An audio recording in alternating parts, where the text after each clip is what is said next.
Alhamdulillah wassalatu wassalamu ala Rasulillah wala haula wala quwata illa billahil aliyil azim. Mari kita awali dengan adhkarus sabah bersama-sama.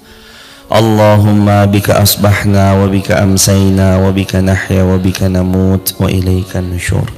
Allahumma anta rabbi la ilaha illa anta khalaqtani wa ana abduka wa ana ala ahdika wa wa'dika mastata'tu. A'udzu bika min syarri ma sana'tu abu'u laka bi ni'matika alayya wa abu'u bi dhanbi faghfirli fa innahu la yaghfiruz dzunuba illa anta. Allahumma inna nas'aluka ilman nafi'an wa rizqan thayyiban wa amalan mutaqabbala. Allahumma inna nas'aluka al-huda wat-tuqa wal afafa wal ghina. Allahumma inna na'udzubika min ilmin la yanfa' wa min qalbin la yakhsha' wa min nafsin la tasba' wa min du'ain la yustajabu lah. Raditu billahi rabba wa bil islami dina wa bi muhammadin nabiyya wa rasula. Rabbi zidna ilma warzuqna fahma, amin ya rabbal alamin. Alhamdulillah, segala puji betul-betul milik Allah. Kita terlihat baik bukan karena memang kitanya baik, tapi kita terlihat baik itu karena Allah Maha Baik menutup semua aib-aib yang kita punya. Semoga Allah karuni kita istiqomah sampai nanti kita wafat husnul khatimah. Kedua kalinya sholawat juga bertangkaikan salam teruntuk baginda mulia Rasulullah Muhammad sallallahu alaihi wasallam. Baginda mulia yang pernah bersabda, innallaha wa malaikatahu wa ahlas samawat wal ard hatta namlah fi juhriya wa hatta al-hud la yusalluna ala muallimin nasal khair. Sesungguhnya Allah, malaikat-malaikatnya Allah, semua penduduk langit, semua penduduk bumi, semut di sarangnya di seluruh dunia ini, hatta al-hud, bahkan ikan-ikan di kedalaman lautan, betul-betul bersolawat kepada orang yang mengajarkan ilmu. Sebelum dia mengajar, maka dia harus belajar. Rasulullah juga yang telah bersabda, wa man salaka tariqan yaltamisu fihi ilman sahalallahu lahu bihi tariqan ilal jannah. Siapa-siapa di antara kita yang memperjalankan langkah kakinya untuk menuntut ilmu, Allah mudahkan jalannya menuju syurganya Allah. Rasulullah juga sallallahu alaihi wasallam yang beliau juga telah pernah bersabda, talabul ilmi fariidatun ala kulli muslim. Menuntut ilmu itu hukumnya wajib. Jadi menuntut ilmu bagi seorang muslim itu wajib, bukan sunnah, bukan mubah, bukan makruh, apalagi haram, wajib. Buat kita yang mengaku beriman atau yang mengaku beragama Islam, maka gak ada hari untuknya kecuali setiap hari beliau harus memperbaharui ilmu beliau. Juga Nabi yang telah pernah bersabda, man ghada ilal masjid, siapa yang pergi ke masjid, la yurid illa, dia tidak menginginkan kecuali ayata'allamal khair au yu'allimuh, dia ngajarkan satu kebaikan atau dia belajar atau dia mengajarkan satu kebaikan, kecuali kana lahu, maka Allah hadiahkan untuknya ka'ajri, seperti pahala haji, ibadah haji, taman hajjatuh, sempurna hajinya. Bayangkan jemaah, Anda duduk hanya durasi 30 sampai 60 menit, tapi Anda dapat kana lahu ka'ajri haji taman hajjatuh, dapat pahala haji sempurna. Orang mau haji itu harus 6 hari atau 5 hari kalau nafar awal, nafar sani 6 hari. Tapi dengan sekali duduk beberapa menit Allah karuniai pahala yang setara haji. Itu belum dihitung sholat sunnah isyraq loh jemaah. Kalau riwayat Tirmidzi kata Nabi yang mulia sallallahu alaihi wasallam, man shalla ghada fi jama'atin summa qa'ada yadhkurullah azza wajal hatta tatlu asy-syams summa shalla rak'atain kana lahu ka ajri hajjatin wa umratin tammah. Siapa yang pergi ke masjid, sholat subuh berjamaah, duduk dia berzikir kepada Allah sampai terbit matahari, sesudahnya sholat 2 rakaat, maka Allah karuniai padanya pahala setara haji dan umrah sempurna 3 kali. Dan Nabi yang juga pernah bersabda kan, kata Nabi yang mulia, man kharaja min baitihi, siapa yang keluar dari rumahnya li talabil ilm, untuk mencari ilmu, fahuwa fi sabilillahi hatta yarji', maka Allah akan catat dia seperti orang yang sedang berjuang di jalan Allah. Sampai kapan? Hatta yarji', sampai dia pulang kembali ke rumahnya.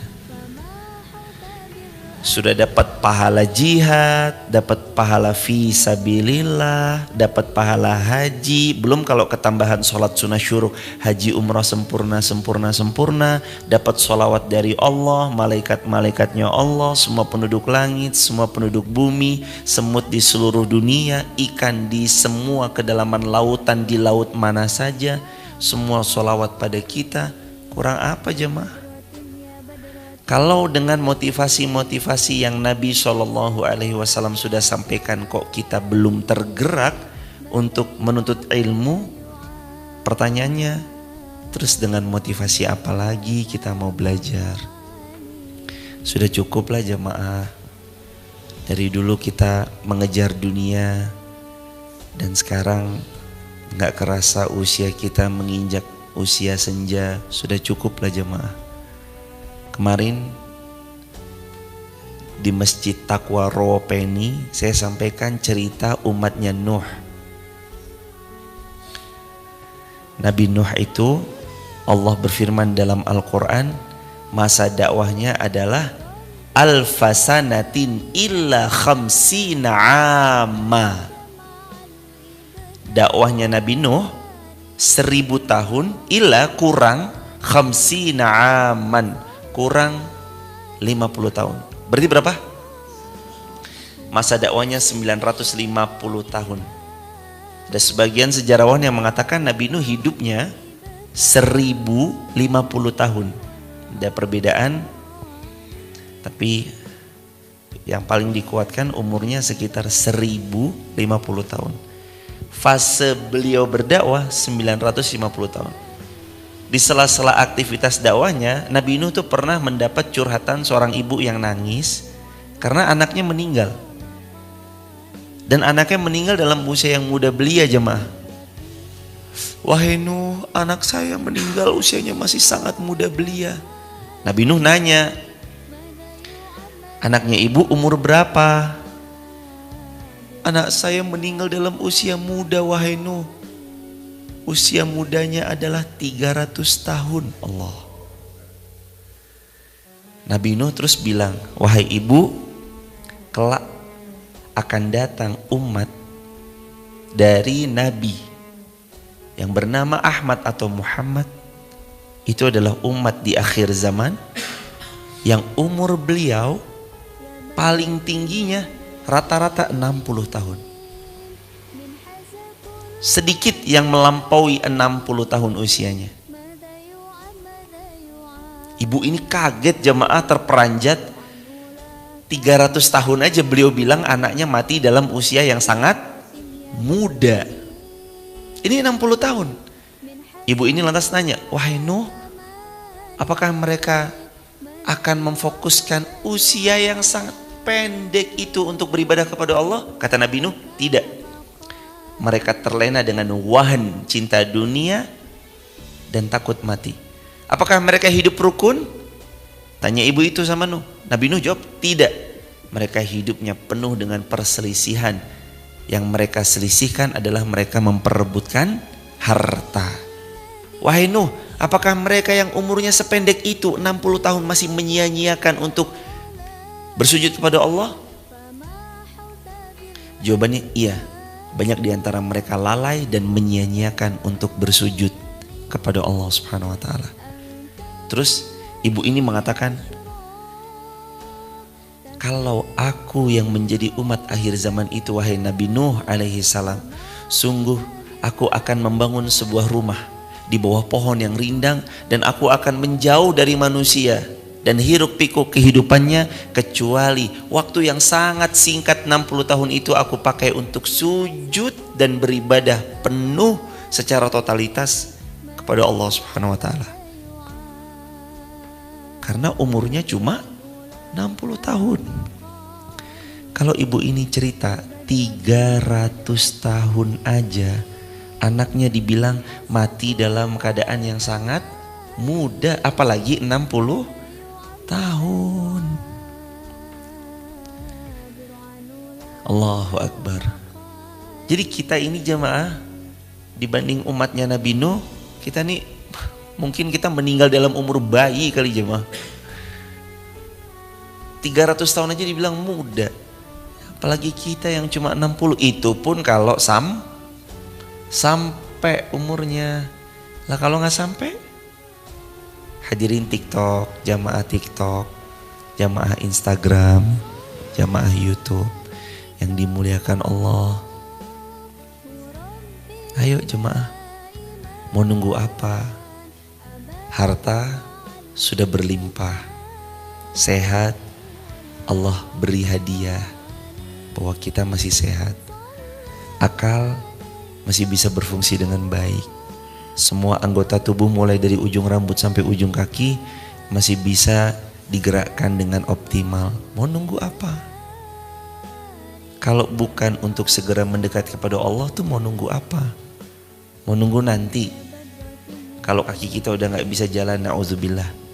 Mau nunggu nanti kalau lisan kita sudah gagu, na'udzubillah. Mau nunggu nanti saat Allah cabut semua harta kita, ketenaran kita, popularitas kita, kekuasaan kita, ilmu kita, pangkat jabatan kita, harta kekayaan yang selama ini dikejar-kejar setiap hari. Mau nunggu itu semua dicabut baru kita mendekat kepada Allah?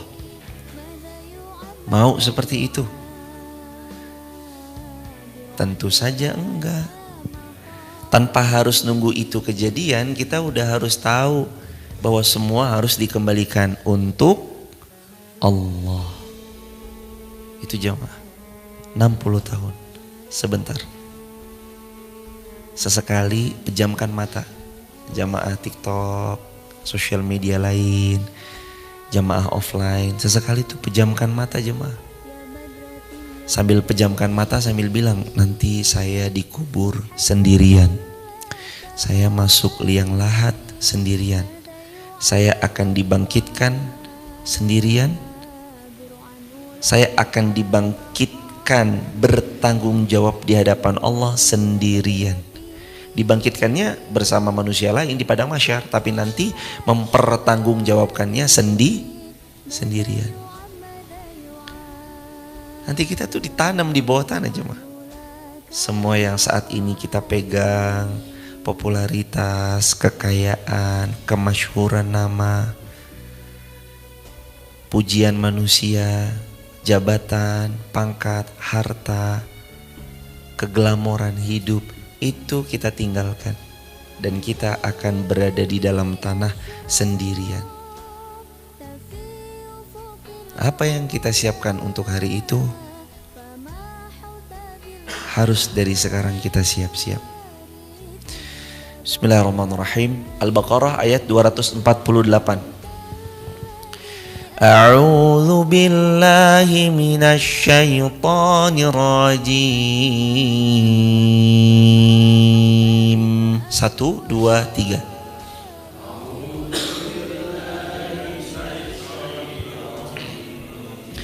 Bismillahirrahmanirrahim.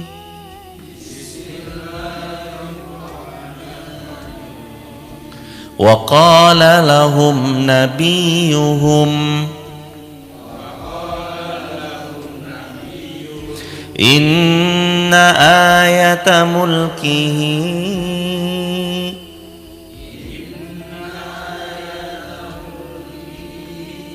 ayyatiyakumut tabutu fihi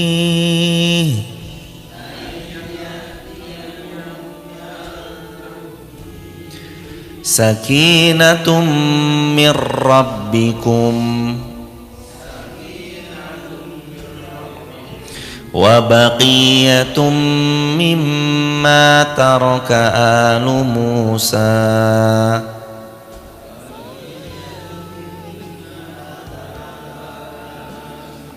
wa alu Harun tahmiluhul malaikah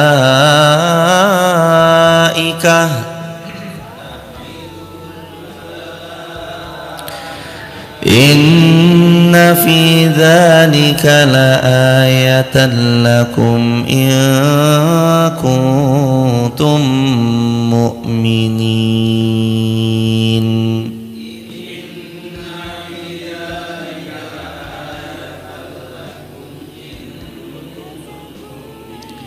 Al-Baqarah 249. Falamma fasala Talut bil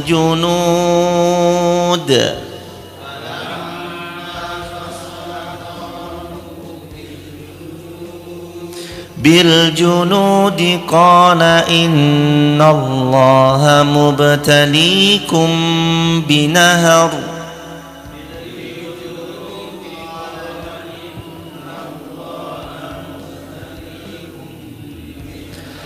faman syariba minhu falaysa minni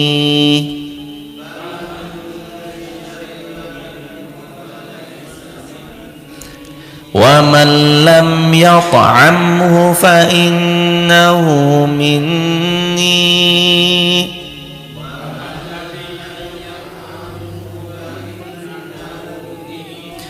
illa man iqtarafa ghurfatan biyadihi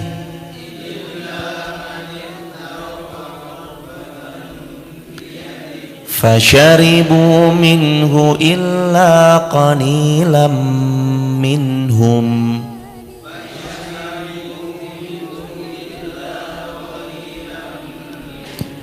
falamma jawazahu huwa walladzina amanu ma'ah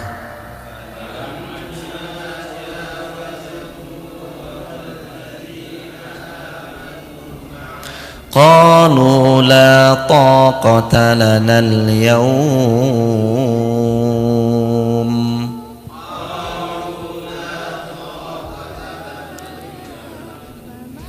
bijaluta wa junudihi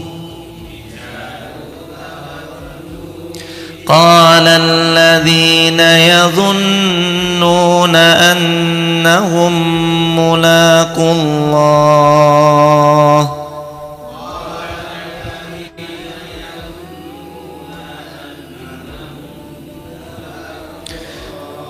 annahum mulaqullahi kam min fi'atin qalilah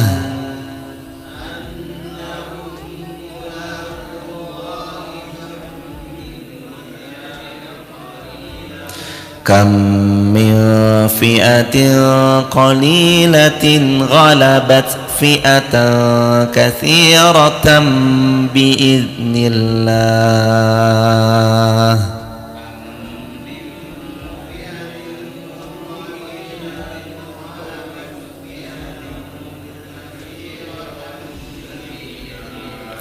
wallahu ma'as sabirin.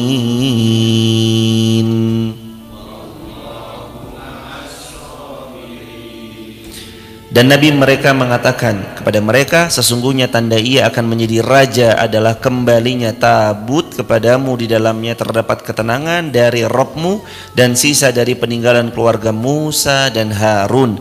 Tabut itu dibawa oleh malaikat, sesungguhnya pada yang demikian itu terdapat tanda-tanda bagimu jika kamu orang-orang beriman.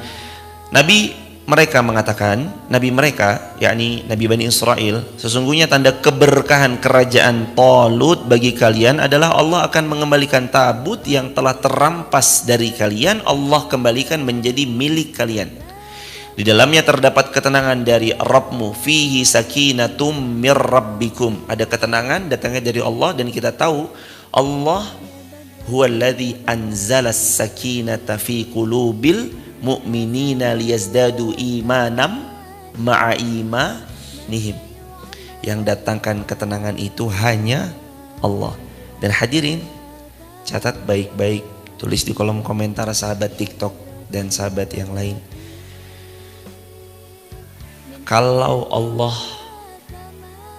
mencintai hambanya, yang pertama kali diberi dalam hidupnya bukan harta dahulu, tapi ketenangan. Kalau Allah mencintai seorang hamba, yang Allah beri bukan harta, tapi ketenangan jiwa. Asalnya dari mana? Iman, ikhlas, ittiba. Asal dari situ. Maka ditulis ya teman-teman. Kalau Allah mencintai seorang hamba, maka yang Allah beri belum harta, tapi ketenangan jiwa. Ini mahal jemaah. Orang harta banyak, tapi kalau nggak tenang. Ada harta banyak tapi tidur harus dengan obat, bangun dengan alat. Maka bahagialah orang yang hidupnya tidur tanpa obat, dia bangun tanpa alat. Pokoknya kalau udah jam 6, pokoknya kalau udah jam 4 bangun aja. Alhamdulillah jemaah, gak perlu sibuk-sibuk pakai alat, itu gak perlu. Karena Allah membangunkan dia tanpa alat dan dia tidur tanpa obat. Jadi kalau Allah mencintai seorang hamba, yang Allah beri belum harta, tapi yang Allah beri pertama kali adalah ketenangan jiwa. Jiwanya tenang. Nah, jiwanya tenang ini karena apa? Yang pertama karena iman. Jiwa tenang itu karena ikhlas. Khalasa, kosong hatinya, kecuali hanya ada Allah di sini, nggak ada yang lain. Kenapa surah Al-Ikhlas itu nggak ada kata-kata Al-Ikhlasnya? Ya karena betul-betul mengkosongkan, semuanya hanyalah tentang Allah. Surah Al-Ikhlas kan tentang siapa? Qul huwallahu ahad, Allahus samad, lam yalid wa lam yulad. Qul huwallahu ahad, Allahus samad, lam yalid wa lam yulad wa lam yakul lahu kufuwan ahad. Surah Al-Ikhlas ada kata-kata ikhlasnya? Nggak ada. Tapi yang banyaknya kata-kata tentang siapa di surah Al-Ikhlas? Allah. Qul, katakanlah Allahu ahad, Allah yang Maha Esa. Allahus samad, Allah tempat bergantung. Lam yalid, Allah tidak beranak. Walam yulad, tidak juga peranakan. Walam yakul lahu kufuwan ahad, Allah tidak ada yang sebanding dengannya. Ini kan tentang Allah, artinya ikhlas pun sama. Orang kalau hidupnya mau tenang, dia harus ikhlaskan semua amalnya dari pengharapan kepada manusia, pujian manusia, tepuk tangan manusia, komentar positif manusia. Dia harus menghindarin itu semua. Jadi itu fokusnya di dalam hati itu gak ada siapapun kecuali Allah. Gak ada siapapun di hatinya kecuali hanya ada Allah. Itu hidupnya tenang pasti.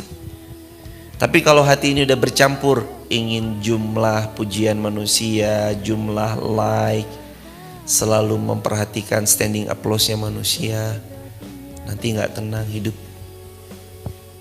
Nanti gak tenang hidup. Karena masih ada selain Allah di hati kita. Jadi yang Allah berikan adalah ketenangan. Fihi sakinatum mir rabbikum. Ketenangan datangnya dari Allah, bukan dari yang lain. Hadirin, perbanyaklah mengingat Allah. Ala bidzikrillahi tatma'innul qulub. Ketahuilah kalau hati kita mau tenang, jiwa kita mau tentram, syaratnya hanya satu, perbanyak berzikir kepada Allah. Pernah seorang ulama berkata, musibah terberat dalam hidupmu bukan ketika kamu kehilangan harta, bukan ketika kamu kehilangan pangkat dan jabatan, tapi musibah terberat dalam hidupmu adalah ketika lisanmu sudah tak bisa lagi berzikir, menyebut nama Allah, mengagungkan Allah.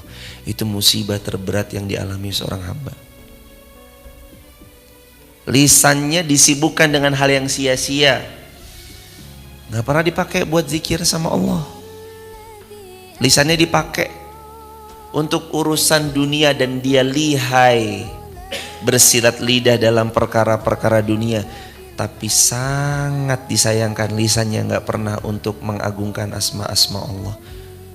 Agak berat lisannya nyebut ya Allah, ya Rahman, ya Rahim. Agak keluh lisannya menyebut subhanallah wa bihamdi subhanallahil azim. Agak gak mudah lisannya mengagungkan asma Allah, la haula wa la quwwata illa billah. Itu musibah terbesar, wal'iyadzubillah. Ayat berikutnya 249. Maka tatkala Talut keluar membawa tentara-tentaranya, ia berkata, sesungguhnya Allah akan menguji kamu dengan satu sungai, maka siapa di antara kamu minum airnya, ia bukanlah pengikutku. Dan barang siapa yang tidak meminumnya kecuali menciduk seciduk tangan, maka dia adalah pengikutku. Kemudian mereka meminumnya kecuali beberapa orang dari mereka yang tetap taat pada komando Talut. Maka tatkala Talut dan orang-orang beriman bersama mereka telah menyeberangi sungai itu, orang-orang yang telah minum berkata, tidak ada kesanggupan kami pada hari ini untuk melawan Jalut dan tentara-tentaranya. Orang-orang yang meyakini bahwa mereka akan menemui Allah berkata, kamin. Tolong digarisbawahi, ini ayat sangat powerful. Ayat 249 di part terakhirnya, jelang-jelang terakhirnya. Kam min fi'atin qalilatin ghalabat fi'atan katsiratam biidznillah.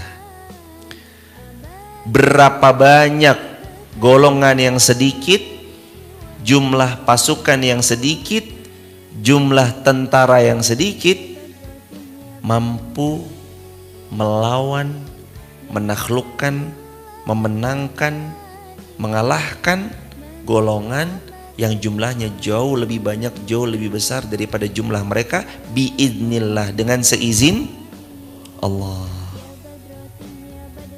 Perang Badar bukti, perang Uhud bukti, perang Khandaq 1000 kaum muslimin lawan 10.000 kaum kufar. Bayangin hadirin, 1000 lawan 10.000, perang Khandaq 1000 lawan 10.000 loh jemaah. Kaum muslimin juga pernah dalam sejarah 700 lawan 2.000 pernah. Ini 1000 lawan 10.000. Tapi ghalabat fi'atan katsiratam biiznillah. Ghalabat, mereka mampu melibas, mengalahkan, fi'atan katsiratan, jumlah yang lebih banyak, bahkan berkali-kali lipat dari mereka, biiznillah. Ingat kata kuncinya ada di kalimat tadi, biiznillah, dengan seizin Allah. Jadi jangan pernah remehkan yang jumlahnya kecil ya jemaah. Oke, gak apa-apa kita berharap harus banyak, harus apa gitu, gak apa-apa, bagus Mas Bama, jazakumullah khairan. Oke, kita berharap gak apa-apa, banyak, alhamdulillah. Tapi jangan remehkan yang sedikit loh jemaah. mungkin cuma 1, 3, 5, 7, 9, 11 orang. Tapi 11 orang pun kalau Allah izinkan, Allah perkenankan dari 11 ini punya powernya yang sangat dominan dalam perubahan peradaban dunia. Bisa jadi kan. Kam min fi'atin qalilah. Berapa banyak pasukan yang qalilah? Sedikit. Kam min fi'atin qalilatin. Mohon maaf. Kam min fi'atin qalilatin. Kam min fi'atin qalilah. Ghalabat fi'atan katsiratan biiznillah. Ada pasukan sedikit mengalahkan pasukan-pasukan yang jumlahnya lebih besar. Biiznillah. Tolut lawan Jalut. Jumlah pasukannya Tolut sedikit, pasukannya Jalut lebih banyak daripada pasukannya Tolut. Tapi orang beriman itu gak pernah mengenal secara kuantitas semata. Orang beriman itu mengenal kualitas. Satu orang lawan 10 orang pun kalau berkualitas, bahkan ada satu orang yang setara dengan ribuan orang.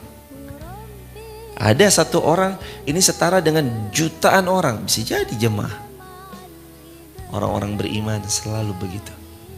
Karena mereka berkualitas biiznillah, dengan seizin Allah.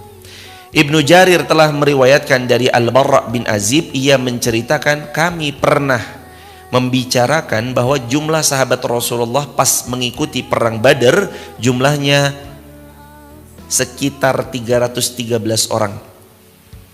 Sama dengan jumlah para sahabat Talut yang menyeberangi sungai bersamanya untuk melawan Jalut. Tidak ada yang menyeberangi sungai bersamanya kecuali orang-orang yang beriman. Waktu perang Badar kaum muslimin sekitar 313 orang melawan 1000. Menang atau kalah? Waktu perang Badar Allah izinkan menang. Maka ini bukan soal jumlah. Walaupun hari ini tetap kalaupun kita dibersamai banyak dan semuanya berkualitas, itu bagus. Tapi pernah ada kabar yang harusnya kita kalau dengar kabar ini khawatir jemaah. Boleh jadi itu kita. Kata Rasulullah kabarnya begini. Umat akhir zaman itu kelak akan dipermainkan. Seperti buih di lautan. Banyak tapi terombang-ambingnya sangat mudah. Mereka dalam asar yang lain atau dalam riwayat lain dalam kitab ensiklopedia akhir zaman Mausu'ah fil Fitan, judul kitabnya, mereka tuh seperti makanan di atas nampan yang diperebutkan oleh orang-orang kufar dan diacak-acak oleh orang-orang kufar dengan mudahnya. Terus sahabat nanya, waktu itu sahabat di Madinah tuh kota kecil jemaah. Sahabat di Madinah tuh kecil, jumlahnya gak banyak. Sahabat bertanya, ya Rasulullah, apakah waktu itu jumlah kita lebih sedikit daripada jumlah kita hari ini? Maksudnya kita di Madinah walaupun kota kecil yang jumlahnya gak banyak atau belum banyak, masih sesedikit ini aja, orang begini semua sama kita. Respect, sangat ta'zim, sangat hormat kepada kaum muslimin. Itu kaum muslimin di Madinah loh jemaah, kecil. Maka Sayyidina Umar bin Khattab bertanya, apakah ya Rasulullah waktu itu jumlah kita tuh sedikit? Entah Sayyidina Umar atau siapa, intinya sahabat bertanya kayak gitu jemaah. Ya Rasulullah, apakah jumlah kita kaum muslimin dikit? La, jawab Rasulullah Sallallahu Alaihi Wasallam, tidak. Balhum yauma idin kathir. Akan tetapi kalian pada hari itu, di zaman itu, jumlah kalian adalah katsir, dalam jumlah yang sangat banyak. Jumlahnya banyak tapi nggak bisa apa-apa. Jumlahnya banyak tapi nggak punya power. Jumlahnya banyak tapi nggak ada bargaining position. Jumlahnya banyak tapi mohon maaf nggak ada yang berkualitas. Sehingga jumlah yang banyak membuat persis sabda Nabi yang satunya riwayat Muslim, kamu akan ikuti mereka kata Nabi, zira'an bi zira'in, shibran bi shibrin, zira'an bi zira'in. Kata Nabi yang mulia sallallahu alaihi wasallam, kalian akan mengikuti mereka sejengkal demi sejengkal, sehasta demi sehasta. Mereka ke kanan, kalian ikut. Mereka ke kiri, kalian ikut. Mereka kemana-mana, kalian ikut. Mereka masuk ke lubang bob kadal gurun, niscaya kalian tetap akan ikuti mereka. Sahabat bertanya, al-Yahud wan Nasara ya Rasulullah. Jawab Nabi apa? Faman, siapa lagi? Kam min fi'atin qalilatin ghalabat fi'atan katsiratam biiznillah. Ayat ini jemaah, berapa banyak jumlah sedikit mengalahkan jumlah besar dengan seizin Allah. Ada syaratnya nggak? Jumlah sedikit yang mengalahkan jumlah besar itu syaratnya apa? Syaratnya bertakwa kepada Allah, takut kepada Allah, taat kepada Rasulullah, menghidupkan sunnahnya Rasulullah, menjalankan syariat-syariatnya Allah, wajib ditertunaikan, sunnahnya dihidupkan, dan satu lagi apa?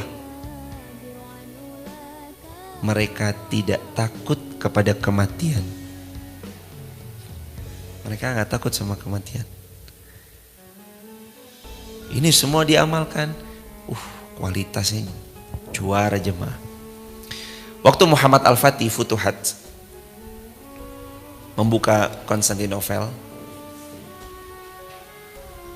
beliau itu berpesan gini, jangan ada pasukan-pasukanku kecuali besok semuanya puasa. Puasa sunnah Kamis tuh. Futuhatnya hari Jumat waktu itu.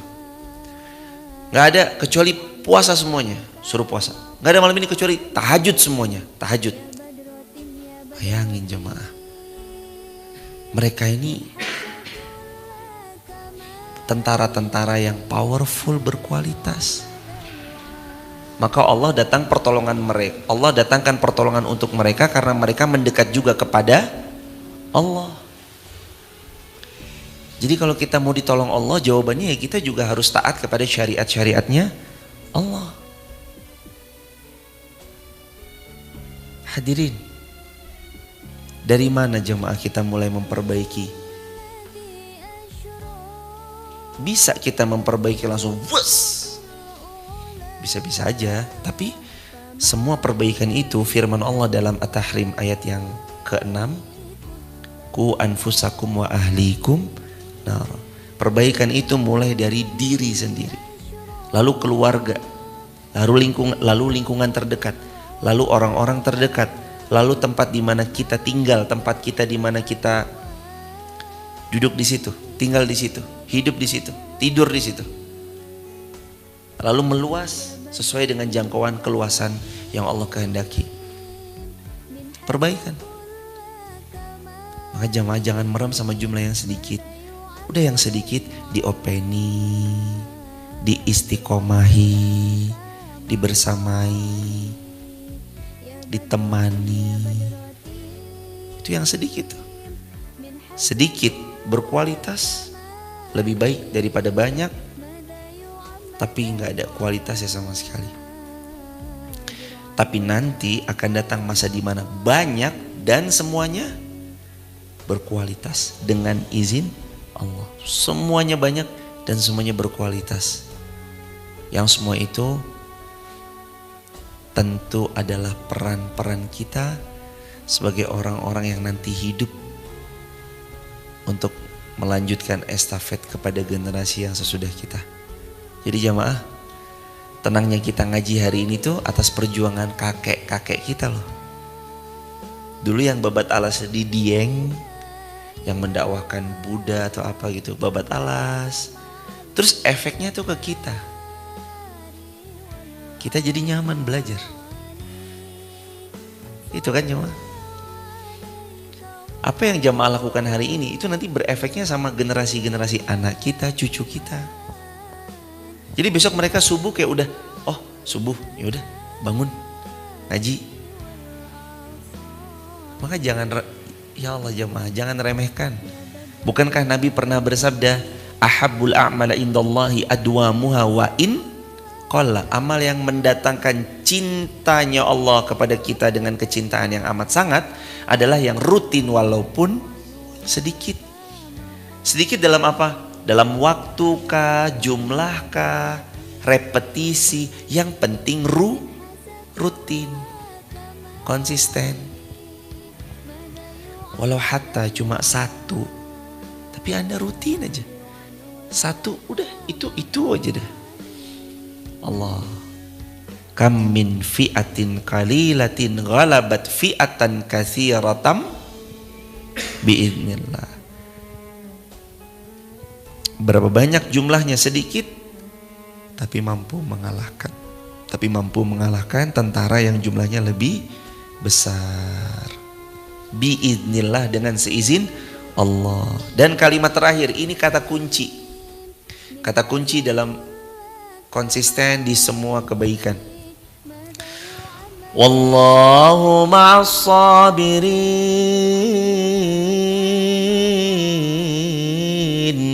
Dan Allah bersama orang-orang yang sabar.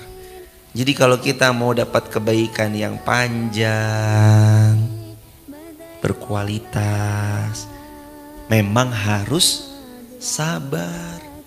Bisa nggak ngaji dalam sehari tiba-tiba jadi seorang ulama? Bisa? Nggak bisa jamaah. Lewati fase-fase, baik dimanapun beliau bersekolah. Kalau mondok ya mondok, kalau mungkin tidak mondok ya tetap beliau belajar agama. Masuk ke satu tempat beliau belajar, lalu beliau berguru, talaqi kepada seorang guru yang memiliki sanad sampai ke Rasulullah SAW. Kalaupun bisa dijaga tradisi keilmuan kita seperti itu kan, tradisinya kan memperhatikan sanad. Lalu terus kemudian setelah itu dia lanjutkan lagi dengan belajar lagi, terus begitu.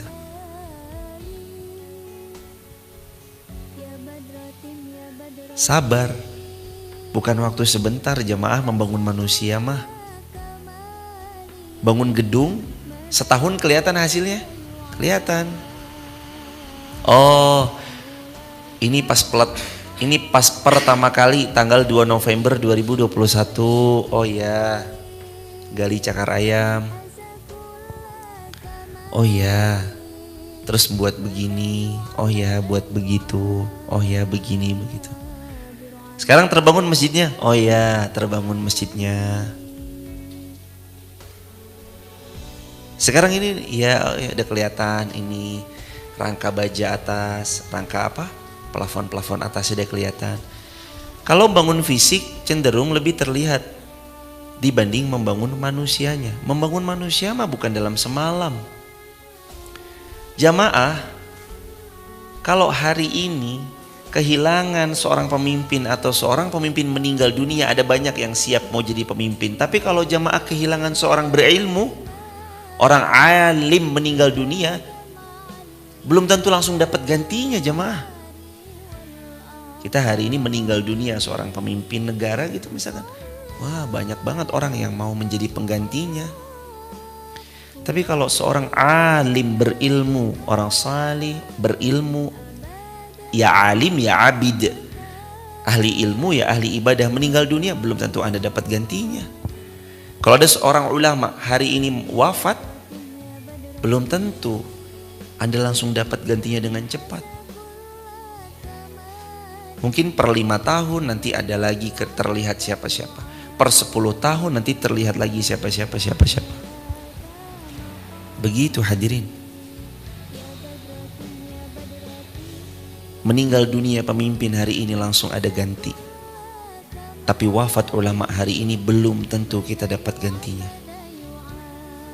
Apalagi ulama yang hanif, yang lurus, yang ikhlas, membersamai dalam kebaikan. Semoga Allah karunia itu tetap ada pada diri kita, terus istiqamah sampai husnul khatimah. Barakallahu fikum. Pegang erat kalimat terakhir tadi jamaah ya, tentang kalimat kam min fi'atin qalilatin ghalabat fi'atan katsiratan biiznillah wallahu ma'as sabirin. Allah bersama orang-orang yang sabar. Jadi kalau kita mau membersamai, sabar. Mendidik, sabar. Menolong orang, sabar.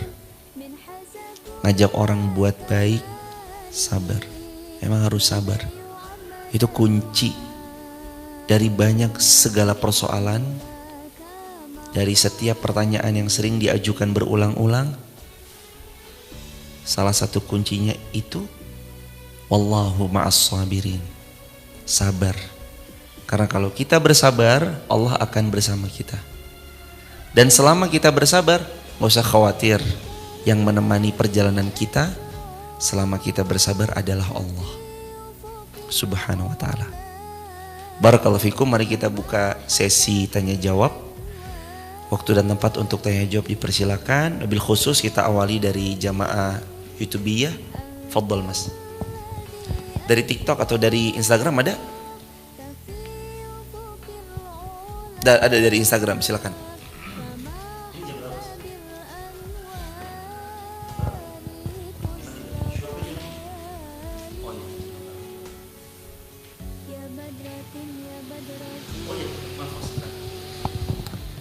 Mohon izin sahabat TikTok dan sosial media lain, silakan kalau ada di antara sahabat, kalau ada yang berkenan bergabung di grup WhatsApp kajian kami, sahabat bisa tap link di bio ya, sebut nama, asal kota, asal negaranya, dan mohon doanya mudah-mudahan pembangunan Masjid Muhammad Al-Fatih lantai 2-nya Allah berkahi dan Allah permudah.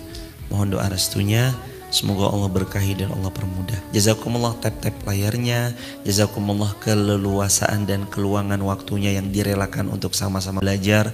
Jazakumullah atas gift-gift terbaik yang dihadirkan. Jazakumullah atas kebersamaan di pagi ini. Saya berdoa dengan nama-nama Allah yang husna dan sifat-sifat Allah yang ulia. Semoga kita bersaudara bukan cuma di dunia, tapi bersaudara sampai syurga. Amin ya rabbal alamin. Ada pertanyaan? Ditulis di kolom komentar. Fadhal. Pertanyaan dari Arsika Rohmah.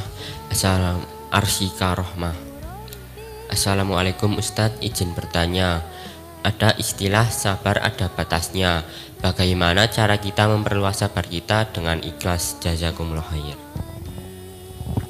Wa jazakumullah khairal jaza. Terima kasih dari akun Arsika Rahmah. Semoga Allah memuliakan akun Arsika Rahmah sekeluarga, teman-teman TikTok, YouTube, Instagram, Masjid Fatimah Garung, ayahanda, ibunda semua, dan semua kaum muslimin dimuliakan Allah.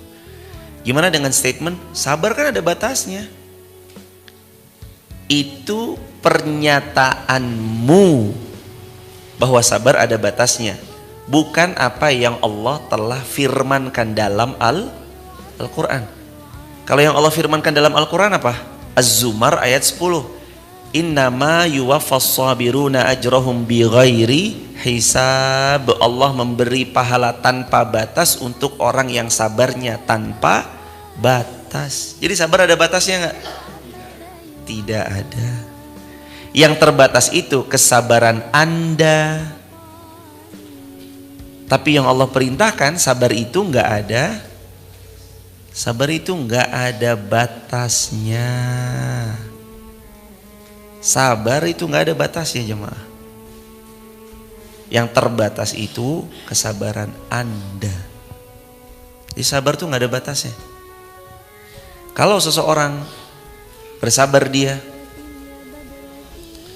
lalu atas pertolongan Allah, Allah kasih sabar yang panjang buat dia, maka pahala yang besar dan panjang pun akan datang kepadanya sesuai dengan kadar kesabarannya. Maka gimana? Ya sabar. Saya udah sabar. Sabar lagi. Kan Allah berfirman gitu juga ya, Ali Imran ayat 200. Ya ayyuhalladzina amanu isbiru wa sabiru wa rabitu. Hai orang-orang beriman, isbiru, sabar. Udah sabar nih ya Allah. Wa sabiru, sabarlah. Sabar lagi. Wa rabitu, dan bersiap siagalah. Ya kalau udah sabar mah sabar lagi. Isbiru wasabiru warabitu, dan bersiap siaga, siapin diri kita. Intinya emang sulit ya jemaah. Sabar itu sulit, tapi hadiahnya selangit. Sabar itu gak mudah, karena insya Allah hadiahnya syurga. Barakallahu fikum. Semoga terjawab. Allahu a'lam bishawab. Soal wujud. Bismillahirrahmanirrahim. Assalamualaikum warahmatullahi wabarakatuh. Semoga Ustaz dan jamaah dan kaum muslimin selalu dirahmati dan diberkahi Allah. Pertanyaan dari YouTube Ustaz dari Yayah Sobariyah.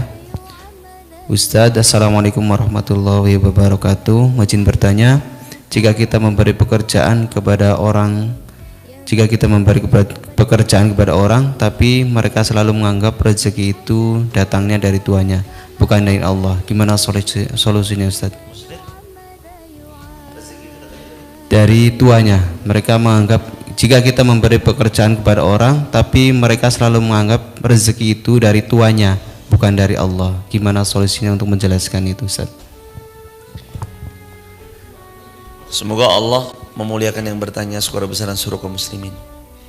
Kalau ada orang menganggap rezeki itu dari bosnya, bukan dari Allahnya, ini gimana sama orang yang ceritanya kayak gitu? Kalau ngucap kayak gitu, ya tinggal tugas kita pelan-pelan memberi pemahaman dan pengertian yang baik dan benar dengan cara yang baik dan santun.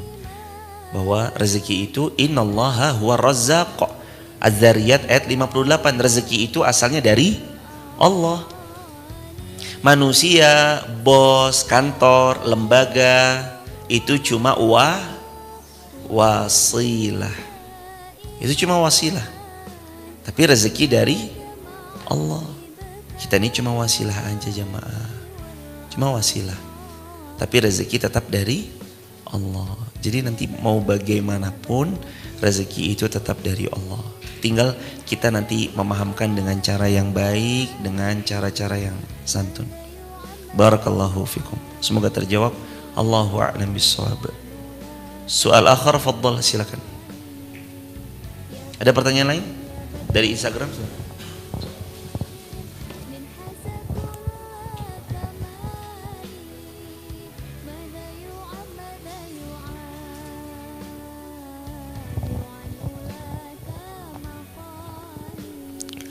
Pertanyaan dari nike.idr. Assalamualaikum Ustadz, mohon izin bertanya, kalau orang kaya materi namun masih enggan untuk melaksanakan haji dan umroh, kalau ditanya menjawabkan zikir sampai waktu syuruk, kan dapat pahala haji gitu. Ada pertanyaan, ini pertanyaannya bagus banget. Semoga Allah memuliakan yang bertanya, skor besar. Jadi ada orang kaya, kalau diajak haji, ajak umroh nggak mau, padahal dia kaya raya, sangat kecil lah buat dia, apalagi dia bisa bolak-balik tiap tahun, ibaratnya gitu ya. Kalau dibilang atau diajak, ayo haji, ayo umroh, jawabannya selalu, udahlah, sholat syuruk aja kan pahalanya setara haji dan umroh. Ya jawabannya, orang-orang seperti ini butuh diajak terus, butuh didoakan supaya hatinya Allah lembutkan untuk memahami bahwa itu tuh hanya setara pahala haji dan umrah. Tapi tetap kewajiban kita ya berhaji bagi yang mampu. Karena tadi pertanyaannya datang dari seorang penanya, beliau ini orang kaya, orang mampu. Ya insya Allah mampu ya, maka sudah wajib haji. Orang tuh kan hajjul bait man istata'a ilaihi sabila. Ya kalau dia mampu dia wajib. Mampu itu apa? Saat uang Anda yang Anda miliki sudah sampai pada nominal mengambil porsi haji, maka jatuh kewajiban pada Anda. Maka jangan sampai ya mampu beli tas mahal tapi nggak mau daftar haji umroh. Jangan sampai ya mampu beli rumah mahal tapi nggak mampu haji umroh. Mampu beli mobil mahal tapi nggak mampu haji umroh. Jangan sampai. Allah itu akan tanyakan, hambaku dulu aku berikan rezeki ya? Iya ya Allah. Berlimpah loh. Iya ya Allah. Hamba akui rezeki dari Allah, dari jenengan pol banyak ya Allah, saking banyak yang rezeki. Kamu haji nggak? Enggak ya Allah. Kenapa? Cinta dunia. Aduh, jangan jemaah, jangan. Lah tugas kita gimana Ustaz? Tugas kita kalau ketemu orang kayak gitu, doakan dan terus ajak. Karena kadang betul yang dikatakan Rasulullah, manusia-manusia akhir zaman itu hubbud dunya, teramat sangat terlalu mencintai dunia. Jadi obsesinya di kepalanya tuh dunia. Jadi buat mereka-mereka yang terlalu gila dunia tuh, haji umroh tuh nggak begitu penting. Diajak haji nggak mau, istrinya, ayo mas haji mas, ayo mas umroh mas, suaminya tuh wes koin dhisik, serangan jantung meninggal. Koin dhisik, angin duduk meninggal. Apa yang Anda mau bilang di hadapan Allah? Rumah punya, mobil punya, motor punya, homestay di mana-mana, jabatan pangkat tinggi. Lalu Anda nggak haji? Lalu Anda nggak berangkat umroh? Inna lillahi wa inna ilaihi rajiun. Ya Allah, berangkatkan yang menonton tayangan ini baik secara offline maupun online, baik di TikTok, YouTube maupun Instagram, berangkatkan ke rumahmu haji furoda semua ya Allah. Haji tanpa antri semua ya Allah. Engkau tidak pernah kekurangan jalan untuk memanggil semua hamba-hambamu yang menonton tayangan ini baik offline maupun online untuk haji furoda semua ya Allah. Berangkatkan kami haji furoda ya Allah tanpa antrian panjang. Pantaskan kami untuk menjemput itu dan berangkatkan kami untuk umroh ya Allah. Umrohnya bintang 5, hotelnya dekat dari pelataran Masjidil Haram, Masjid Nabawi, agar kami bisa maksimal dalam beribadah, selalu ibadah di masjid. Amin ya rabbal alamin. Harus yakin ya jemaah. Pokoknya yang dulu-dulu mah, yang perkataannya, duh mau haji uang dari mana, haji furoda kan harganya mahal ratusan juta. Jemaah kalau bisa jangan nyebut itu. Jangan nyebut uang dari mana, kok rasa-rasanya kayak ngece Allah banget gitu loh jemaah. Jangan nyebut uang dari mana, haji furoda kan mahal. Saya juga sama jemaah, hari ini mungkin, ya bukan hari ini sih, dulu-dulu mungkin pas belum punya ilmunya, haji furoda ya uang sekongan dia, berarti kayak gitu. Tapi ya kok kayak ngeremehin Allah banget sih. Allah kan maha kaya. Allah maha kaya. Gampang bagi Allah. Hambaku udah kamu berangkat deh. Caranya, tapi kan harus ada caranya. Udah tuh jemaah, nek caranya kita yang mikirin mumet. Lah nek caranya kita yang mikirin mumet jemaah. Kadang caranya Allah kan di luar nalar akal manusia toh. Lagi nyuci piring, Pah, ini sabun colek ada kodenya nih Pah. Selamat, Anda memenangkan undian sabun colek 1 unit Mercedes-Benz. Itu cerita nyata. Tukang bubur naik haji itu kisah nyata loh jemaah. Jadi Allah mah gak pernah kurang cara ya. Yang belum haji yakin insya Allah berangkat haji. Yang belum umroh yakin insya Allah berangkat umroh. Dan doanya tuh harus yakin. Karena Nabi pernah bersabda, Ud'ullaha wa antum muqinuna bil ijabah fa innallaha la yaqbalud du'a min qalbin ghafirin lahin. Ud'ullaha, kalau kamu berdoa kepada Allah, berdoalah muqinuna bil ijabah, dengan penuh keyakinan bahwa doanya pasti diijabah. Jadi harus yakin. Fa inallah, karena Allah la yaqbalud du'a, tidak menerima doa min qalbin, dari hati ghafilin lahin, yang penuh dengan kelalaian dan keraguan, ya nggak diterima. Kalau doanya, ya Allah berangkatin umroh, tapi kayaknya nggak mungkin. Itu udah termasuk la yakbal, tidak dikabulkan. Kenapa? Karena kolbunya, hatinya ghafil, sibuk, lahin dalam kelalaian. Ghafilin lahin itu ya dilalaikan gitu, hatinya lalai, banyak sesuatu yang membuat dia nggak yakin sama Allah. Jangan. Bismillah, insyaallah Allah permudah dengan cara terbaik menurut Allah. Jemaah saling doa mendoakan ya. Kami mendoakan jamaah semua dan seluruh kaum muslimin dengan kerendahan hati, mohon jamaah doakan kami, keluarga Umi, Dinar, Laika, Umar, keluarga besar kami, mohon didoakan supaya istiqomah, wafatnya husnul khatimah, wafatnya dalam keadaan baik, wafat dalam keadaan yang Allah ridhoi. Dan insya Allah mudah-mudahan kita semua juga bertetangga di dunia, bertetangga sampai syurga. Kita tutup dengan doa bersama-sama. Nastaghfirullah wa natubu ilaihi. Allahumma sholli ala sayyidina Muhammad wa ala ali sayyidina Muhammad. Rabbana 'alaika tawakkalna wa ilaika anabna wa ilaikal masir. Rabbana atina ma wa'atana ala rusulika wa la tukhzina yawmal qiyamah innaka la tukhliful mi'ad. Rabbana taqabbal minna innaka antas samiul alim wa tub 'alaina innaka antat tawwabur rahim. Rabbana atina fid dunya hasanah wa fil akhirati hasanah wa qina adzabannar walhamdulillahi rabbil alamin.